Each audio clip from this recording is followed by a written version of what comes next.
Hello everyone. Today with us we have Mr. Shaun Liew, award-winning barista for Malaysia Brewers Cup champion in 2019 and 2017 and 2019. Mr. Shaun started up his own business in F&B industry.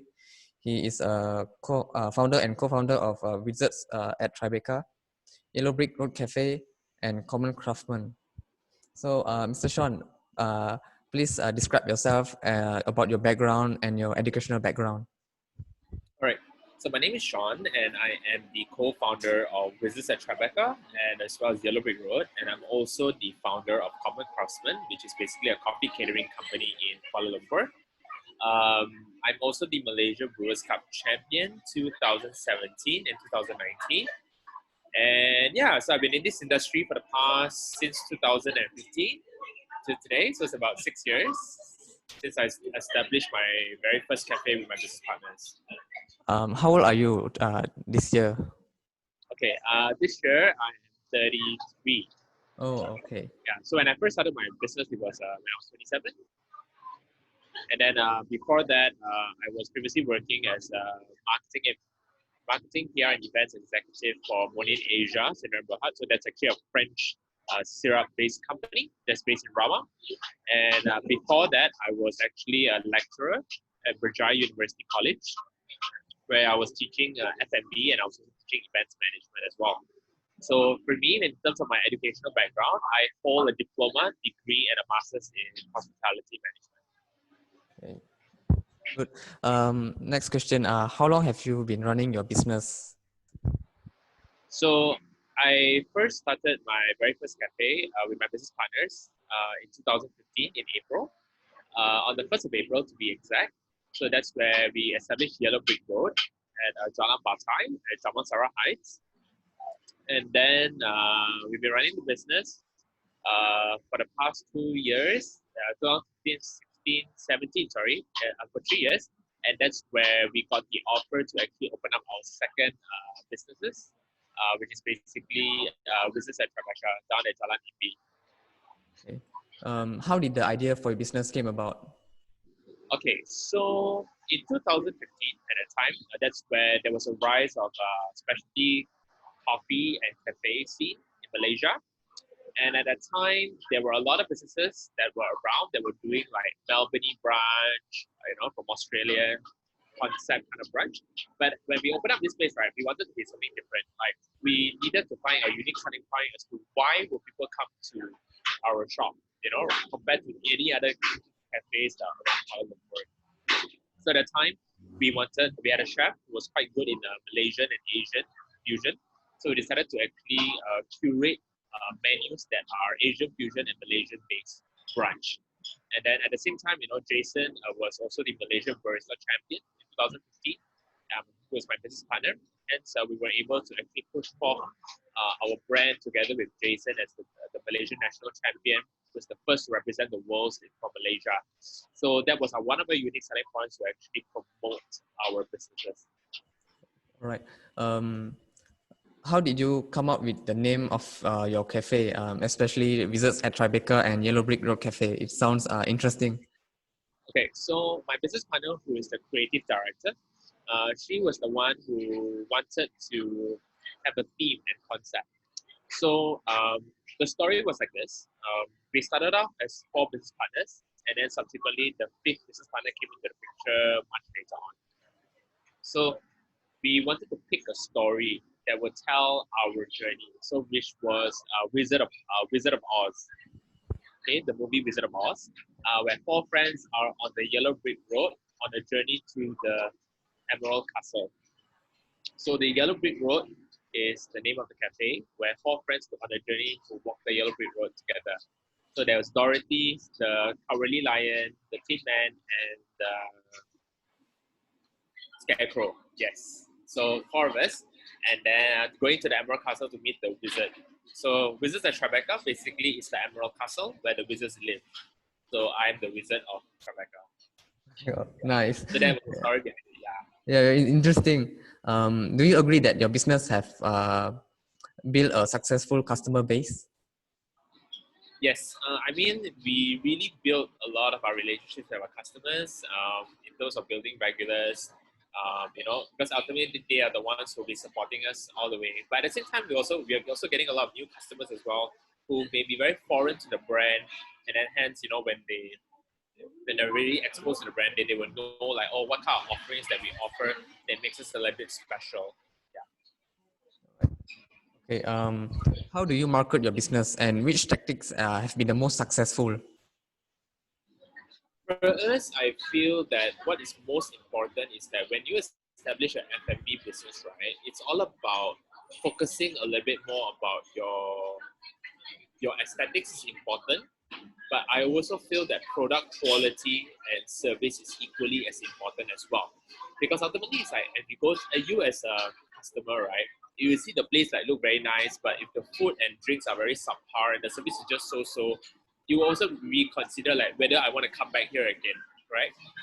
Yeah. So it's like I'm putting myself as a customer, like I don't just put myself as a business owner, but I also put myself as a customer to see like, will I come back to a place that has very nice aesthetics, but they cannot even nail their food and beverage and their service, because that's the essential.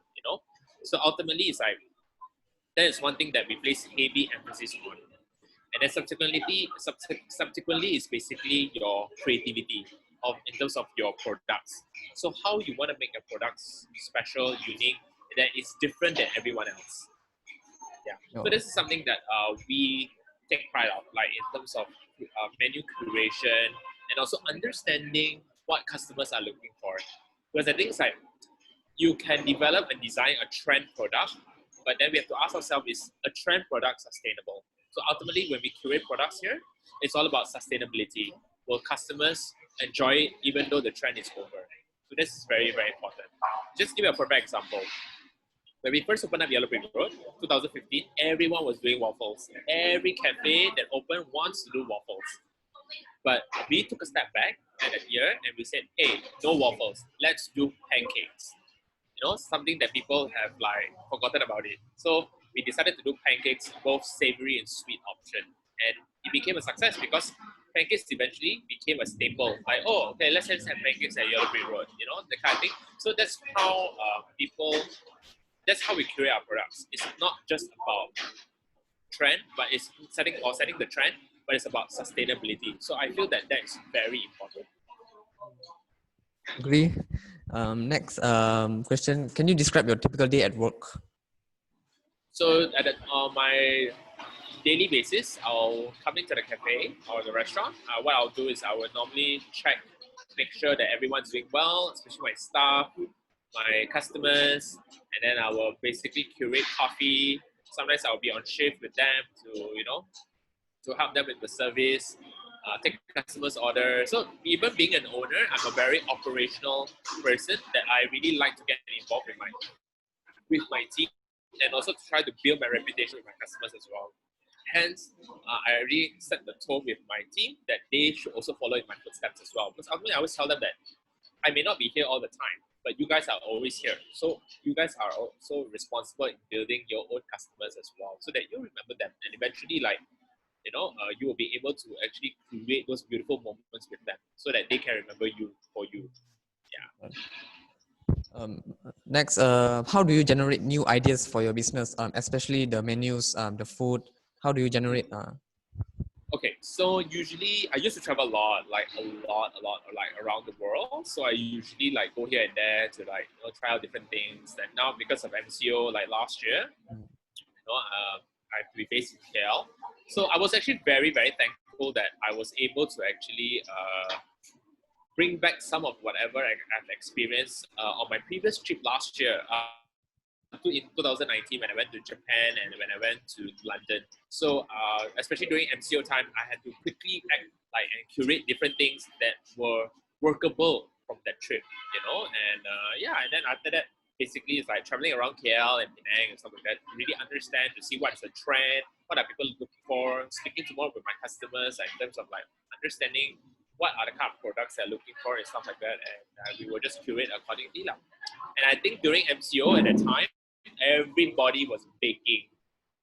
There was like a rise of home bakers selling their cakes, their cookies, and any dessert. So, and then you can see like a lot of bakeries were doing very well, and hence that That's why we curated some items that were very bakery focused.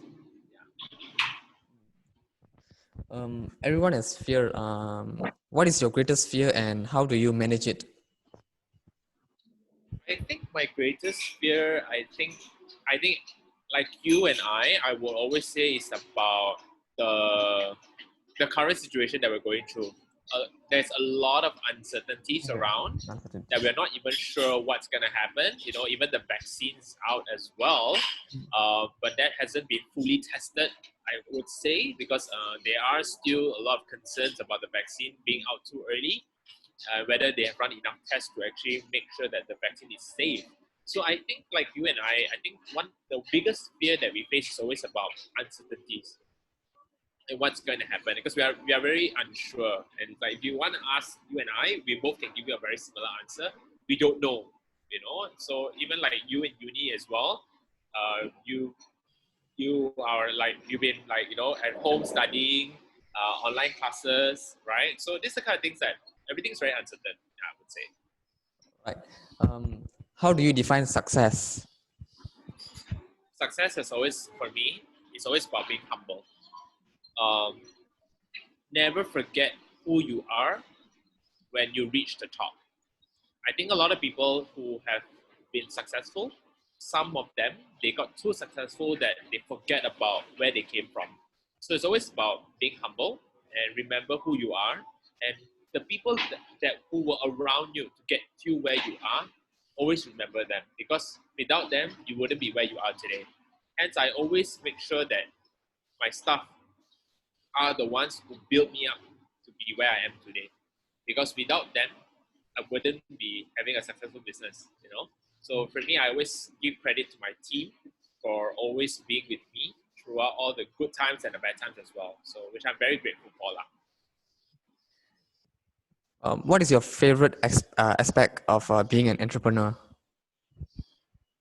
My favorite aspect, I would say, is I get to I get to go through a lot of challenges, and it really excites me. Different challenges give me different kinds of excitement and so forth. So I get really excited like when it comes to like different challenges, because I get to do different things. I get to think a little bit more, strategize and stuff like that.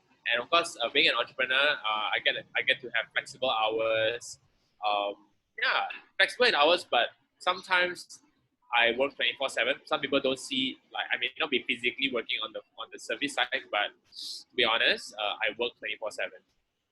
So, but it's okay, you know, because I enjoy the job. That's the most important part of being an entrepreneur, because you get to do what you like. Yeah. Do you face any problems while developing your teams, your co-workers? Any problems faced? Um, Nothing is perfect. There will always be ups and downs. So usually sometimes they may not be synchronized with your direction and so forth.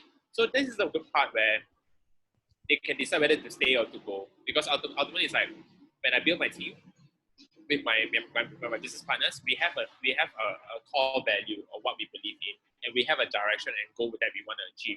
So for me, it's, as a staff, as a team, if you are not aligned with this goal and direction, then maybe you should not be part of this team. Okay. Um, let's talk about local coffee shops and local F&B industry. How's their progress in Malaysia? Do you have any thoughts about it to like improve more? What's your Okay, thoughts? I think my thoughts about what's happening today in the F&B scene. Um, all the F&B scene this year, last year I would say they were thriving, because no customers were not able to, people were not able to travel out of the country, so hence they were all here spending their money. But even though there are also so many openings last year, but some of them, they are not able to deliver the best of what they can actually do, or because they don't have the experience to do it. So the things that for me is that aesthetics are important, but your product quality and service is also equally important. I felt that last year there were so many players in the market, they were focusing too much on aesthetics, but they forgotten about what is essential, which is your food and drinks and your service, because these are the most important things that are part of the restaurant, you know. Yeah. What is your business goal for this year? For this year, it's about hopefully able to sustain and make profits this year. Like I said, it's very uncertain. And hopefully, if we can, if we are able to open up something different as well this year. But we shall see. I think right now it's too early to tell what's going to happen because CMCO has been extended until March. Mm. But looking at what is happening in the country, Yeah. uncertain. So yeah, so we are still at a point where we still need to really see what's going to happen. As you mentioned that most of your cafe are based in KL, right? Do you have any plans to go to Penang to make a new cafe, or Melaka, Johor? For Uh, us, it's all about opportunity. If there is a great opportunity up there, why not? Most importantly, is that we have the team for it, and whether the opportunity is great enough for us to do that. Yeah, okay, understood. What's your proudest accomplishment to date? I think the biggest accomplishment was to date lah. Apart from being the two-time Brewers champion, um, I think I'm very grateful for our businesses to survive the MCO. Yeah, I think that's very important. That was one of our biggest accomplishments. Mm. Last year, I would say that I was able to rebrand and rebuild Wizards at Tribeca to a stronger brand. Because in the past, Wizards was a very confused identity. So I think one of my biggest accomplishment was basically to really rebuild back this brand from scratch with the team now. So I'm very grateful that we were able to do that and we were able to survive through MCO. Understood. Where did you get your inspiration from? How do you like, for example, you got a failure. How do you inspire yourself to be more successful? Uh, Basically, it's all about learning from mistakes and understanding, like in more detail, to be more attention to detail about your business and stuff like that. We had a previous bar before that we've learned a big lesson from that. Is that never open something when you are not experiencing it. And then, as a business owner, sometimes you might have that ego. You're like, hey, I don't want my business to close. I just want that brand to be there. But sometimes as an entrepreneur, you have to be humble and you have to make sure that you are able to actually take that cut and minimize the loss. Because ultimately, it's like as an entrepreneur, you have to make money. That's how you make money. And the thing is like if the system business in your portfolio is not making money, you have to cut loss immediately so that you'll be able to fully focus on that brand and grow that brand successfully. Okay. So it's all about learning from mistakes and also observing what the market is doing, speaking to people, speaking to other entrepreneurs, learning from them. Because sometimes what we do may not be as good as what other people are doing. And some people they may not doing well, but we can also learn from making sure that we will never be there. Yeah, that's Okay. very, very important. What do you do to get off work stress and tension? Oh, I work out, go for a run. Yeah, work out, go for a run to really take my mind off everything and watch How Netflix. oh, how the Just like business you. cope with challenges with during the pandemic? The biggest challenge was during the pandemic. It's all about, of course, we have to comply with SOPs in terms of social distancing. Even for all our shops, our seating capacity has to reduce because of the social distancing and so forth. Um, the product offerings also has to be suitable for both dine-in and takeaway. So in order for your brand to sustain. Um, what is the piece of advice would you give to college graduates who want to become entrepreneur or get involved in local F&B business? For me, my advice would be if you want to open up a business, my advice is when you graduate, don't open a business first. Work for people first. Try to understand what do you really want to do, and then open it. Because what I felt that a lot of fresh grads that graduated from uni, they decided to open up a business, they don't tend to understand how to run a business. They think it's all of the glitz and glam, oh, I'm a boss, I'm an owner, and stuff like that. But the thing is that they don't understand when I start to question your decision making. Why do you do things like that? Why do you do that? Because they can't even answer because they're not even sure. Yeah. So Experience is go the to key. experience is very important. Like for me, it's like if you want to like open up a marketing agency or marketing firm, maybe work in a marketing agency for a few years and then to see whether you really like it. And that's where you can also build your portfolio as well. It's just like if you want to work as a barista, you want to open up your own coffee shop, maybe work as a barista, work in a restaurant, work in a cafe, and see whether is it something that you like.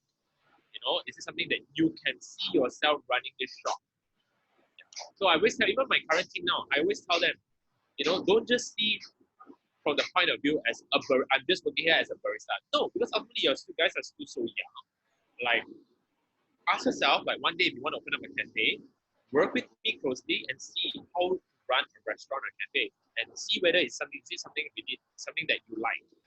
And can you manage and cope? If you decide to be an owner one day. So that's very, very important. Like all the small little details are very, very important. Like for example, so if you're just handling the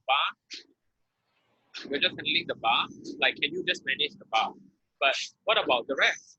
How about your customers? So it's more than just managing your bar. Something like that. So these are things that people have to consider. Like for example, like I want to open up an accounting firm, but you have no experience, you just graduated. So if you open up an accounting firm, who are your clients? Do you even know anybody in the industry? You don't know. So you have to build your reputation.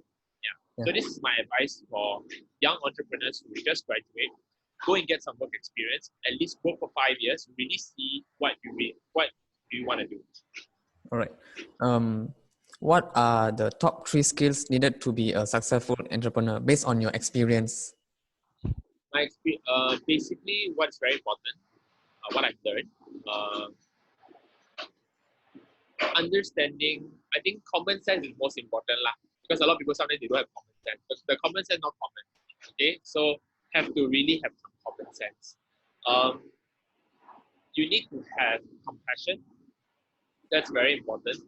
I think soft skills is something that I think everyone should have. Like some people, you may be a great doctor, you may be a great engineer, but if you cannot even talk to people or talk to customer, or talk to your patients, then how are you going to be a good doctor or engineer? Because you can't even nail a client, you can't even talk to your customers properly. Yeah. So this is something that I think a lot of people they don't have. So these are things that are very important, like professional development skills, soft skills, and all that. These are really important. Okay. Last question. So soft skills, personal development skills, I think that's very important. Okay. Final question. What are the key activities would you recommend entrepreneurs to invest their time in? Activities. One day I realized with a lot of university grads, right? University students, and when you guys are studying, you guys just study. You don't work part-time, right? So my advice is when I was a student, I think you should have committed some time to work part-time because I have some part-timers here who are still studying, and for them to do assignments is very easy because you have that real life experience. And then when it comes to doing your dissertation, right, all very easy because you have friends, you have people in actually to help you. Really, so like we had like a couple of part-timers before. Before they became full-time, they were working at part-time or as an intern. When they were doing their dissertation, it was so easy for them because they already knew people in the industry. So for them to collect data was very easy. So the things like, and assignments became easier for them, and exams also became easier for them because they are connected with people in the industry, the respected industry. Yeah, that's all the questions from me. And do you have any question for me? No, pretty straightforward. I think Okay. I think basically I've answered most of the questions, and hopefully you do very well. Okay. Thank you, Mr. Shaun. Thank you for giving me the opportunity to interview you. Okay. No Thank you. problem. Thank you so much. Thank you. Have a great day, and yeah, good luck for your assignment. Okay. Bye. Bye. Bye.